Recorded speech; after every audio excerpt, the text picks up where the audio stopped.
Hello mga idol, mga paps, mga moms. Ito nga po yung ating magiging ganap ngayon. Ayan. Narito po tayo ngayon sa isang bro natin na kung saan naatasan tayong magkabit ng Govee RGBIC Permanent Outdoor Lights. Ayan. So yun po yung ating magiging ganap ngayon. Ayan. Kung nakikita nyo po, ito po yung style niyan. Ayan. At syempre, work with Google Home and works with Alexa. Ayan, kung nakikita po ninyo, 150 feet sa presyong abot kaya. You know, Govee RGBIC. Ayan. At ito po ay mabibili online. Ayan. Right? At syempre, nagpapasalamat po tayo kay bro Rodney na kung saan nagtiwala sa ating kakayanan na magkabit po ng ilaw po na ito para sa kanilang tahanan. Ayan. Alright, so ano po bang hinihintay natin? Let's go! Tingnan natin kung ano po ba ang lupit at astig nitong ilaw na ito. Right, let's go!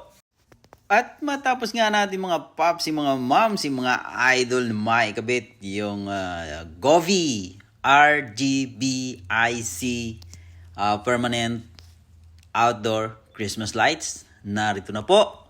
Ayan na po. Kung makikita nyo naman po talagang napaka-astig nitong Govee.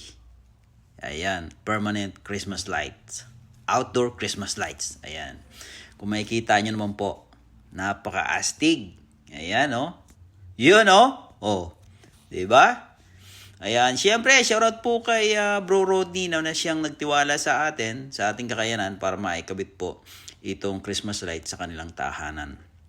Ayan, siyempre po, at nagpapasalamat din po tayo kay Bro Brandon na siyang nagtiwala din po sa ating magkabit ng ganitong lights para sa kanilang tahanan last week. Ayan, so ito na po yung ating pangalawang bahay na inakyat para makabitan po ng Govee RGBIC Permanent Outdoor Christmas Lights. Ayan. So, yun mga idol.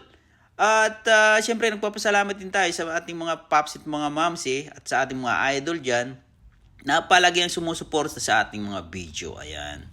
So, yun. Hi! Ang lupit. Diba? Simula dito sa ating kinatayuan, talaga naman po ang lupit ng Govee. Ayan. Alright. So, maraming salamat po sa inyong panonood at Merry Christmas and Advance Happy New Year sa ating lahat.